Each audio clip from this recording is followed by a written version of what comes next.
একজন মহিলা তার বাড়ি থেকে বের হয়ে দেখল তার উঠানে তিনজন বৃদ্ধ লোক বসে আছে। তিনি তাদের কাউকেই চিনতে পারলেন না। তাই তাদেরকে বললেন যে আমি আপনাদের কাউকেই চিনতে পারলাম না, কিন্তু আমার মনে হচ্ছে আপনারা ক্ষুধার্ত। আপনারা ভেতরে আসুন, আমি আপনাদের খাবারের ব্যবস্থা করতেছি। তিনজন বৃদ্ধ লোক মহিলাটিকে জিজ্ঞেস করলেন, বাড়ির কর্তা কি বাড়িতে আছেন? মহিলাটি বললেন, না, তিনি বাড়িতে নেই, তিনি বাড়ির বাহিরে আছেন। বৃদ্ধ লোকগুলা বলল, তাহলে আমরা বাড়ির ভিতরে আসতে পারবো না।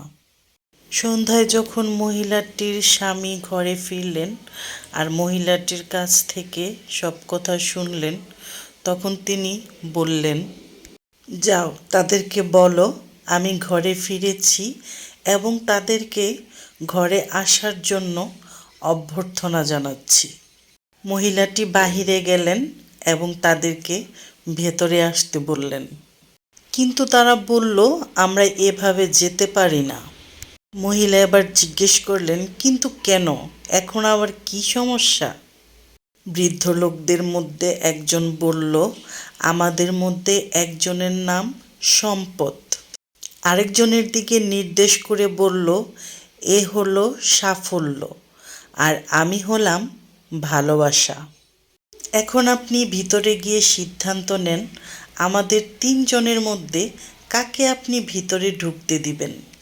ভিতরে গিয়ে মহিলাটি যখন তার স্বামীকে সব কিছু খুলে বললেন, তখন তার স্বামী অত্যন্ত খুশি হয়ে গেলেন এবং তিনি বললেন, অসাধারণ, চলো আমরা সম্পদকে ডাকি, তাহলে আমরা ধনী হয়ে যাব।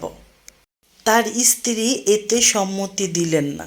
তিনি বললেন, না, আমাদের মনে হয় সাফল্যকেই ডাকা উচিত। তাদের মেয়ে ঘরের অন্য প্রান্ত থেকে সব শুনছিলেন। সে বলে উঠল, তোমাদের কি মনে হয় না আমাদের ভালোবাসাকেই ডাকা উচিত? তাহলে আমাদের ঘর ভালোবাসায় পরিপূর্ণ হয়ে উঠবে। লোকটি বলল, আচ্ছা ঠিক আছে, আমরা তাহলে আমাদের মেয়ের কথাই শুনব। তুমি বাহিরে যাও এবং ভালোবাসাকেই আমাদের অতিথি হিসেবে ডেকে নিয়ে আসো। মহিলাটি বাহিরে গিয়ে বললেন, আপনাদের মধ্যে ভালোবাসা কার নাম? অনুগ্রহ করে আপনি ভেতরে আসুন, আপনিই আমাদের অতিথি। ভালোবাসা নামক সেই বৃদ্ধ লোকটি উঠে দাঁড়ালেন এবং বাড়ির দিকে হাঁটতে শুরু করলেন। আর বাকি দুইজনও উঠে দাঁড়ালেন এবং ওনাকে অনুসরণ করে তারাও ওনার পিছু পিছু হাঁটতে শুরু করলেন। মহিলাটি ভীষণ অবাক হয়ে গেলেন এবং বললেন, আমি তো শুধু ভালোবাসা নামক বৃদ্ধটিকে ভিতরে আমন্ত্রণ জানিয়েছি, তাহলে তারা দুজন কেন আসছে? ভালোবাসা নামক বৃদ্ধটি বলল, আমি যেখানে যাই সম্পদ এবং সাফল্য আমার সাথে সাথে সেইখানেই যায়।